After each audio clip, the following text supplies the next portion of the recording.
বৈজ্ঞানিকভাবে প্রমাণিত। আমাদের যে ব্রেইনের ফ্রন্টাল লোব আছে, ফ্রন্টাল লোব এটা শ্রিঙ্কেজ হয়ে যায়, সংকুচিত হয়ে যায়। তার প্যাটার্ন দেখছে, ব্রেইনের প্যাটার্ন জানোয়ারের প্যাটার্নের মতো হয়ে যায়। আমি চলে আসবো আমার মূল যে টপিকস, পর্নোগ্রাফি। অশ্লীলতার ব্যাপারে পবিত্র কোরআনে বলা আছে 17 নম্বর সূরার 32 নম্বর আয়াতে দেখবেন স্পষ্ট বলা আছে, তোমরা জেনা ধারের কাছে যাও না। ধারের কাছে যাওয়া মানে বুঝেন, এই পর্নোগ্রাফি তো এটা ডিরেক্টলি জেনা, চোখের জেনা। পর্নোগ্রাফি ইন্ডাস্ট্রি এটা $multi-trillion ইন্ডাস্ট্রি। এটার উদ্দেশ্য এবং কাজই হচ্ছে যুবক যুবতীদেরকে ধ্বংস করা। সত্যি বলছি, যুবক যুবতীদেরকে ধ্বংস করে দেওয়া, স্পেশালি মুসলিম যুবক যুবতীদেরকে ধ্বংস করা, যেন মাথা তুলে দাঁড়াতে না পারেন। আপনার ব্রেইন এটা যেন জানোয়ারের মতো হয়ে যায়, জানোয়ার পশুর মতো হয়ে যায়। এই জন্য এই অশ্লীলতাকে ছড়িয়ে দেওয়া হয়েছে। এখন আপনারা বলতেছেন এগুলো আমি আমার ভোকাল কর্ড থেকে জোরে জোরে বলতেছি, এগুলো আমার গায়ের জোরে বলতেছি নাকি? বৈজ্ঞানিকভাবে প্রমাণিত। আমাদের যে ব্রেইনের ফ্রন্টাল লোব আছে, ফ্রন্টাল লোব এটা শ্রিঙ্কেজ হয়ে যায়, সংকুচিত হয়ে যায়। তার প্যাটার্ন দেখছে, ব্রেইনের প্যাটার্ন জানোয়ারের প্যাটার্নের মতো হয়ে যায়। জন্তু জানোয়ারের প্যাটার্ন ব্রেইনের। আর যারা অশ্লীল কাজে নিমজ্জিত, দীর্ঘদিন ধরে পর্নোগ্রাফিতে আসক্ত, রাতের বেলা গোপন গুণা করতেছে, একাকী নির্জনে সে নিজেকে কন্ট্রোল করতে পারে না, পর্নোগ্রাফি দেখে মাস্টারবেশন করে, তার ব্রেইনের প্যাটার্ন জানোয়ারের মতো। আর আপনার এটাকে মানবেন কি না মানবেন এটা আপনার ব্যাপার, আপনি সেটা করেন। আপনার যদি ভালো লাগে আপনি করেন। আপনি যদি পশু হয়ে যেতে চান, জানোয়ার হয়ে, অমানুষ হয়ে মৃত্যুবরণ করতে চান, আপনি পর্নোগ্রাফিতে আসক্ত থাকেন, আমার কোনো যায় আসে না। আমি বলার কথাই বলে দিয়েছি, এটা হবেই হবে। এবার এটা যে হয়, এটা আমার হাজারো প্রমাণ আছে। একটা ঘটনা শেয়ার করি। আমার অনলাইনের এক পেশেন্ট ফোন দিয়ে কান্নাকাটি করতেছে। চেহারার অবস্থা খুব চেহারা মানুষের কালো হইতে পারে, সাদা হইতে পারে, ডাজেন্ট ম্যাটার, কিন্তু চেহারার মধ্যে একটা নূরের ভাব থাকবে। চেহারাটা কি দেখেই মনে হচ্ছে কেমন একটা তাই এটা বললাম না, যাই হোক, চেহারা নূর নাই, এক কথা শেষ। সে বলতেছে, স্যার আপনি যে কথা বলতেছেন মনে হচ্ছে আমাকে সামনে রেখে, আমাকে দাঁড় করে রেখে কথা বলতেছেন। কেন, কি হয়েছে? স্যার আমার বাসায় যে বোন আছে, আমার নিজের মায়ের পেটের বোন, আমি তাদের দিকে এখন খারাপ দৃষ্টিতে তাকাই। এখন এটা কি আমি বানায় বললাম কথাটা? কোন পর্যায়ের ব্রেইন হইতে পারে, তার হিতাহিত জ্ঞান তার নাই। সে এখন সুচিন্তিত চিন্তা, সে ঠিক মতো চিন্তা করতে পারে না। আমাদের যে ডিসিশন মেক, আমরা যে চিন্তা করবো ঠিক মতো, কোনটা করা যাবে কোনটা করা যাবে না, কোনটা বলা যাবে কোনটা বলা যাবে না, এই হিতাহিত জ্ঞান তার নাই। সে এখন পশু হয়ে গেছে। বলতেছেন আমাকে বাঁচান স্যার। যখন আমি আমার বোনকে দেখে বাথরুমে গিয়ে মাস্টারবেশন করার পরে, তখন আমার মনে হয় এটা আমি কি করলাম। সে তো আমার নিজের বোন, আর ভাইয়ের মতো আমাকে আদর করে। চিন্তা করেন কোন পর্যায়ে যেতে পারে। নর পশুরা এই জিনিসটা আবিষ্কার করেছে, নর পশু, এই পর্নোগ্রাফি ইন্ডাস্ট্রি। আর আপনারা ওদেরকে ফলো করেন না। আর পর্নোগ্রাফিতে কেউ একবার আসক্ত হয় না। প্রথমে নাটক, একটু গান শুনি, অন্তরটা নাকি তার শান্তি পায়। আর তোকে এইখান থেকে নিয়ে যাবে। ওই নাটকের মধ্যে 1 ঘন্টা 2 ঘন্টা নাটকের পুরোটা অশ্লীল কিছু দেখে না। একটা সিন হতে এমন কিছু দেখাবে যেটা থেকে আপনার ব্রেন ট্রিগার আউট হয়ে যাবে, আপনি স্টিমুলেট হবেন, আপনি তখন আর কন্ট্রোল করতে পারবেন না। তখন মনে হবে এদের নাটক বাদ, সিনেমাতে যাই, কি টলিউড বলিউড হলিউড এই সেই দিয়ে, তখন ওইটা তো আপনার ব্রেন আর শান্ত হবে না, ক্ষান্ত হবে না। আপনাকে আরো চাই, আরো লাগবে। কি লাগবে? পর্ন দেখবেন। পর্ন দেখেও এরপর আপনি সফট পর্ন থেকে যত রকমের খারাপ পর্ন আছে সেটা দেখে দেখে আপনি এরপর আপনার ব্রেন থেকে শুধু হাই ডোপামিন রিলিজ হবে, ও আরো চায় আরো চায়। আপনি তো ওইভাবে দিতে পারবেন না, তখন আপনি পশুর সাথে শেষ করে এরকম পর্ন আপনি দেখবেন। এরকম পেশেন্ট আমার আছে, হাই সোসাইটি, উচ্চ পদস্থ কর্মকর্তা, তারা 2 জন ফোন দিয়ে কান্নাকাটি করতেছে, বলতেছে আমি ঠিক নাই। কি হয়েছে? স্যার আমি আমার মিসেস ধরে ফেলছে, তার অ্যাক্সেস ছিল আমি জানি না। আমি যে পশুর সাথে বিস্টিয়ালিটি, পশুর সাথে যে পর্নোগ্রাফি গুলো আছে এটা আমি দেখতাম। তার পাশেই তার মিসেস ছিল, উনি ফোন নিয়ে কান্না করতেছে, স্যার যে আমাদের অ্যাফেয়ার হয়ে বিয়ে হয়েছে, যদিও অ্যাফেয়ার কোনোভাবেই আমরা এটাকে সার্টিফাইড করি না, তারা বলছে সে ঘটনা বলতেছে স্যার সে এত জঘন্য, সে পশুর সাথে এই ইয়েগুলো দেখে, এবং তার আমার সাথে তো কোনো শারীরিক সম্পর্ক নাই, মাসে আমাদের একবার শারীরিক সম্পর্ক নাই। এই কথাগুলো আমি ওপেন বলছি, কারণ এটা আপনাদের কোথায় শিখাবেন, আপনারা কোথায় শিখবেন এই কথাগুলো? কোথায় বলবে? স্কুলে শেখানো হয় না, মাদ্রাসায় শেখানো হয় না, কলেজে শেখানো হয় না, ভার্সিটিতে শেখানো হয় না। আর গোপন গুণায় যে এই সন্তানগুলো ধ্বংস হয়ে যাচ্ছে, যুবক যুবতীর ধ্বংস হয়ে যাচ্ছে, এটা কে বলবে? আর বাবা মারা বলতেছে ক্যারিয়ার করো, ক্যারিয়ার করো। 30 বছর হয়ে গেছে, বিয়ে দেওয়ার নাম নাই। তার কি যৌবনের টাকাটা নাই? তার চাহিদা নাই? সে কোথায় মিট আপ করবে? এটা বাবা মারা কবে বুঝবে এই জিনিসটা? তার সাবালক হয়ে গেলেই বিয়ে দিয়ে দেন। কয়টা লোক খাবে রে ভাই? আপনার ছেলেকে বিয়ে দিলে কয়টা লোক খাবে? একটা মেয়ে তো, তাকে নিজের মেয়ের মতো করে দেখেন না। তারা 2 জনে লেখাপড়া করুক বিয়ের পর, চোখের জানা থেকে তো বাঁচে, অশ্লীল কাজগুলো থেকে তো বাঁচে। একটা ছেলে 16-18 বছর থেকে যদি সে মাস্টারবেশন করে, পর্ন ভিডিও দেখে, 30-35 বছর হয়ে গেছে, আপনি বিয়ে দিচ্ছেন না, এই 12-15 বছর তো শেষ। আর পরে বলতেছেন আমাদের বাচ্চা হচ্ছে না। আপনার ছেলে বহুত বড় ক্যাডার অফিসার বা আরো বড় কিছু কোটি কোটি টাকার মালিক, তার অবস্থা জানেন আপনি কি? তার স্ত্রীকে যা বলেন, এমনি এমনি পরকীয় সম্পর্ক বাড়তেছে। হ্যাঁ, পরকীয়া এমনি বাড়ে। প্রবাসী ভাইরা ফোন দিয়ে বলতেছে, স্যার 3 মাস ছিলাম, 3 বছর 4 বছর প্রবাসে থাকার পর 3 মাস মানে 6 মাস থাকতে আসছি দেশে, 3 মাস থাকছি, আমার স্ত্রীকে আমি 3 মিনিট সময় দিতে পারিনি। 3 মিনিট আমি লজ্জায় চলে আসছি, স্যার আপনি আমার চিকিৎসা করাবেন। হিস্ট্রি কি? পর্নোগ্রাফি, মাস্টারবেশন দীর্ঘদিন ধরে। আর প্রবাসে যারা থাকে, এত টাকার লোভ, বাংলাদেশে কি না খেয়ে মরে যাবা? তোমরা কি জ্ঞান অর্জনের জন্য যাচ্ছ এখানে? টাকার জন্য কাঙ্গাল হয়ে গেছে। কিভাবে থাকে? একা একা যে থাকে, 5 বছর 6 বছর হয়ে যায় বিদেশে থাকে। ও কি মানুষ না, ও কি ফেরেস্তা? ও কি প্রতিদিন রোজা দেয় নাকি? 100টার মধ্যে 95টার উপরে এই হিস্ট্রি। সারাদিন পরিশ্রম, এত কাজ করে, রাতের বেলা এসে তার শরীরটাকে রিসার্চ করবে, সে ঘুমাবে, সেটা না, সে পর্ন ভিডিও দেখতেছে, মাস্টারবেশন করতেছে, তার শরীর শেষ। আবার পরের দিন ওখানে তো মানে পশুর মতো খাটায়।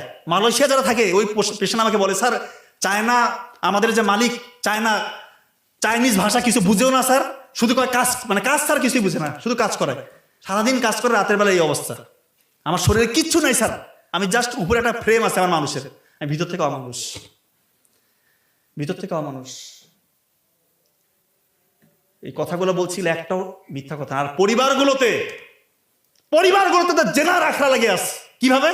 আপনারা বলতে পারেন কিভাবে? রাসূলুল্লাহ সাল্লাল্লাহু আলাইহি ওয়াসাল্লাম বললো যে দেবর ভাবির সম্পর্ক, এটা মানে সব থেকে সেন্সিটিভ। এরপরে হচ্ছে যে আরেকটা কি সম্পর্ক? হ্যাঁ, দেবর ভাবি। আর একটা সম্পর্ক আছে, শালী দুলো ভাই। সত্য ঘটনা বলতেছি, আমি চেম্বারে আছি, 2 জন আসলো, আমি মনে করছি স্বামী স্ত্রী। তো ওই মেয়ের তার পার্সোনাল কথা, প্রাইভেট পার্টের কথা, যেটা ওই ছেলেটা বলে দিচ্ছে আর কি। তো যাই হোক, আমি চিকিৎসা দিলাম, বললাম যে বিয়ে কত বছর হয়েছে? বলতেছে আমার শালী। কি কি কি করবেন কোন শালী? তার মানে আপনি কেন এখানে? দাঁত কেলায় হাসতেছে। চিন্তা করেন, প্রেসক্রিপশন দিয়ে গেলাম, হুন্ডা বাইকের পিছনে ভব করে টান দিয়ে চলে গেল। এই হচ্ছে সম্পর্ক। বাবা মারা কি মানে মাথার মধ্যে কিছু আসে না নাই আল্লাহ জানে। জামাই আসছে, আর তো শালীকে নিয়ে ঘুরবে। চিন্তা করেন, এগুলা কোন লেভেলের রে ভাই? এগুলা কি এক একটা অলি নাকি? এরা যারা বিয়ে করার শালী কি তার কি মানে ওর কি কাজ করে না কোনো ব্রেনের মধ্যে নাকি? শালীকে নিয়ে ঘুরবে, আর ওখানে অশালীন কিছু হবে না, অবৈধ কিছু হবে না, এই চিন্তার মধ্যে আছে না? এত পবিত্র। এগুলা একটা আমি মিথ্যা কথা বলতেছি না।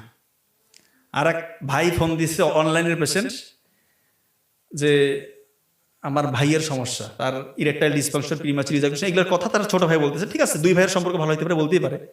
আমি আপনার ভাইকে দেন, বলতেছে ভাই নাই, ভাবি আছে। ভাবিকে বসা এগুলো কথা বলতেছে, তার ভাই নাই। ভাই নাই কেন? ভাই লজ্জা পায়। চিন্তা করেন অবস্থা। এই হচ্ছে পরিবারগুলোর অবস্থা। ছোটবেলায় তো কার্টুন দিয়ে দিচ্ছে না, কার্টুন দিচ্ছে না বাচ্চাকে। আমার বাচ্চা স্মার্ট, কার্টুন চালাতে পারে, মোবাইলে হেভি জানে। আমার ছেলে না স্যার, আমার দেখেন না স্যার, এই অনেক কিছু জানে, নিজে নিজে সার্চ দেয়, ইয়ে করে। 7 বছর বয়সে, আরে বাপরে বাপ, মানে খুব গর্ব ফিল করে ওরা। কার্টুন দিয়ে দিচ্ছেন, ব্রেন থেকে ডোপামিন রিলিজ হচ্ছে, সে অভ্যস্ত হয়ে যাচ্ছে যে আমার এখন সে হাই ডোপামিন যে কাজগুলো থেকে রিলিজ হবে, সে তার ওই কাজগুলো তার করতে হবে। হাই ডোপামিন রিলিজ যেগুলো কাজ থেকে হয়, হ্যাঁ, এটা তো বাবা মা জানে না। ডোপামিন খারাপ না, ডোপামিন ভালো। যতটুকু আমাদের শরীরে দরকার ততটুকু ডোপামিন ভালো। ততটুকু ডোপামিন কোথা থেকে আসে? যতটুকু আমাদের শরীরের জন্য উপযোগী। মা বাবার সাথে একটু হাসি মুখে গল্প করা, সন্তান থাকে তার সাথে একটু খেলাধুলা করা, মাঠে গেছেন বন্ধুদের সাথে একটু খেলতেছেন, ক্রিকেট ফুটবল যেটাই খেলেন, ব্যাডমিন্টন খেলতেছেন, বই পড়তেছেন, কোরআন তেলাওয়াত করতেছেন, নামাজ পড়তেছেন, আল্লাহর সাথে তাহাজ্জুদে কথা বলতেছেন, কান্নাকাটি করতেছেন, এখান থেকেও ডোপামিন রিলিজ হবে। এই ডোপামিনটা আপনার জন্য ভালো, এই ডোপামিনটা আপনার জন্য ভালো। এটা ততটুকু আল্লাহ তাআলা ওই সময় বের করে যতটুকু আপনার শরীরের জন্য ভালো, আপনার ব্রেইনের জন্য ভালো। আপনি মাইন্ডফুল থাকবেন, আপনি প্রশান্তি পাবেন। আর যখনই হাই ডোপামিন, উচ্চ ডোপামিন বের করতে যাবেন, এটা আপনার শরীরের জন্য খারাপ, আপনার ব্রেনকে বিগড়ে দিবে। কোন কোন কাজ থেকে হাই ডোপামিন বের হয়? 1 নম্বর পর্নোগ্রাফি, জুয়া, ইয়াবা, যে কোনো রকমের মাদকাসক্ত, অন্য ঘরের মেয়ের দিকে উকি দেওয়া, যত রকমের আনইউজুয়াল অ্যাক্টিভিটিস আছে। এক কথায় ইসলাম যেগুলোকে নিষেধ করছে সবগুলো জায়গা থেকে এই আপনার কি বলা হচ্ছে, হাই ডোপামিন রিলিজ হয়। আর আপনি আপনার সন্তানকে ছোট্ট বয়সে কার্টুনটা দিয়ে দিলেন, কি ক্ষতি করলেন চিন্তা করতেছেন আপনি? আপনি নিজেই এটার ক্ষতিটা করলেন। দয়া করে ভাই, দয়া করে পর্নোগ্রাফিটা ছাড়েন, না হলে আলটিমেটলি আমাদের কাছে আসতে হবে। যারা পর্নোগ্রাফি ছাড়তেছেন না, কি কারণে আসতে হবে? বিয়ের আগে নিজেই বুঝবেন যে আমার অবস্থা খারাপ, বিয়ে করার পর আরো বুঝবেন যে আপনার অবস্থা কতটা খারাপ। তখন ফোন দিয়ে কান্নাকাটি করবেন, তখন কিন্তু খুব কঠিন হয়ে যায়, সত্যি কঠিন হয়ে যায়। হ্যাঁ, তবে আশার আলো আছে যে কেউ যদি সত্যিকার অর্থে একেবারেই কাট অফ করে দিতে পারে, দীর্ঘদিন আপনি পর্ন দেখছেন, মাস্টারবেট করছেন, যত রকম নোংরা কাজ করছেন, আপনি টোটালি কাট করে দেন। আপনি প্রয়োজনে মোবাইল ফোনটা থেকে দূরে থাকেন 3 মাস 6 মাস, আপনার যতদিন লাগে মাথা ঠান্ডা করতে, হাই ডোপামিনের যে রেস্টটা ওইটা কাটাইতে হবে আপনাকে। আপনি সেখান থেকে বের হইতে হবে আপনাকে। নাবিল ভাই মনে চলে আসছে, যাকে আমি কথা বেশি বলবো না। তো আপনি এইটা থেকে বের হইতে হবে আপনাকে। আপনি মোবাইল ফোনটা দূরে রাখেন, আপনি যত কষ্টই হোক আল্লাহর কাছে কান্নাকাটি করেন, চোখের পানি ফেলেন, আল্লাহ তাআলা আপনাকে সাহায্য করবে। আল্লাহ ছাড়া পৃথিবীর কোনো শক্তি না আপনাকে এখান থেকে বের করতে পারে, পৃথিবীর কোনো শক্তি নাই। আল্লাহর কাছে কান্নাকাটি করেন, আল্লাহ সাহায্য করবে, না হলে আপনি এখান থেকে বের হতে পারবেন না। আর একটা সর্বশেষ কথা, যে ট্রান্সজেন্ডার নিয়ে কথা বলতে বলেছেন, ট্রান্সজেন্ডার হচ্ছে, ট্রান্সজেন্ডার বলার আগে আপনি কয়েকটা কথা বলে। LGBTQ, এলটা হচ্ছে লেসবিয়ান, মেয়ের সাথে মেয়ের সম্পর্ক। বি হচ্ছে জি হচ্ছে গে, ছেলের সাথে ছেলের সম্পর্ক।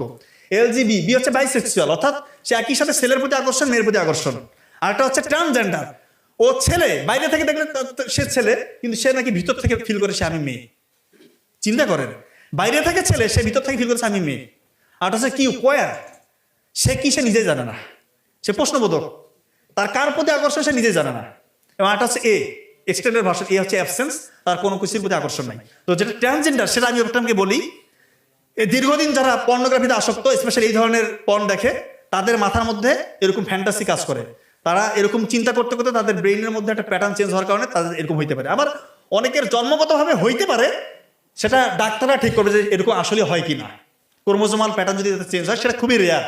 আর একটা কথা বলি, আপনাদের সন্তানরা অনেকে আছে না, ছোটবেলা থেকে মেয়েদের সাথে মানে বড় হয়, ছোটবেলা থেকেই সে তার বোন, আশেপাশে শুধু বোন, মা, খালা, নানি, দাদি, কোনো ছেলেদের সাথে তার মানে বেড়ে ওঠা নাই, শুধু মেয়েদের সাথে তার বেড়ে ওঠা। এরকম হইলে কিন্তু তার ব্রেইনের মধ্যে, তার ওই চিন্তার মধ্যে বড় রকমের পার্থক্যের কারণে এই ধরনের ফ্যামিলি থেকে ওই ছেলেদের একটা চান্স থাকে যে পরবর্তীতে ট্রান্সজেন্ডার হওয়ার। আর একটা হচ্ছে যেসব ছেলেরা কসমেটিক্স ইউজ করে, কসমেটিক্স, তাই না, অনেকে কসমেটিক্স ইউজ করে, খুব বেশি কসমেটিক্স ইউজ করে। অনেকে দেখবেন যে কি বলে হচ্ছে যে ফেসিয়াল করে।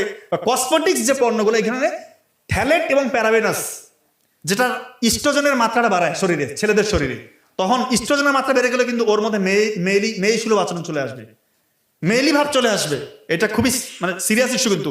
তাই কসমেটিক্স ইউজ থেকে দূরে থাকেন, কোনো কসমেটিক্স লাগবে না। মুখের মধ্যে শুধু আলু দেন, আলু পেস্ট করে লাগিয়ে রাখেন, মুখ একদম সুন্দর থাকবে ইনশাআল্লাহ। আর যেসব মেয়েরা খুব বেশি মেকআপ করে, কসমেটিক্স দেয়, লিপস্টিক দেয়, তাদের জন্য বলতেছি, যারা সত্যি বলতেছি, এদের ওভারিয়ান রিজার্ভ কমে যায়। ওভারিয়ান রিজার্ভ, এইটা হইলে মেয়েদের বাচ্চা ধারণ ক্ষমতা কমে যায়, ইনফার্টিলিটির দিকে চলে যেতে পারে। এই আন্দাজে বিভিন্ন ত্বক ফর্সাকারী ক্রিম, লিপস্টিক, ফেসিয়াল, এটা ওটা করা যাবে না। বাড়িতে ন্যাচারালি সকালবেলা ভোরবেলা উঠে ফজরের নামাজ পড়ুক, একটু কোরআন তেলাওয়াত করুক, পানি পর্যাপ্ত পান করুক, বাড়ির কাজগুলো করুক, দেখবেন যে এমনি চেহারা ঠিকঠাক থাকবে ইনশাল্লাহ। তো আমি আর কথা বাড়াবো না, আশা করছি আপনারা আমার কথা বুঝতে পেরেছেন। আমি আসলে সময় থাকতে আরো কথা বলতাম, আজকে আসলে সবকিছু মিলেই একটু হ্যাভেজার সিচুয়েশন। আমি আমার বড় ভাইকে আসতে বলবো, ওনার মূল্যবান কথা শুনে আমার জন্য দোয়া রাখবেন। ধন্যবাদ সবাইকে, আসসালামু আলাইকুম রহমতুল্লাহ।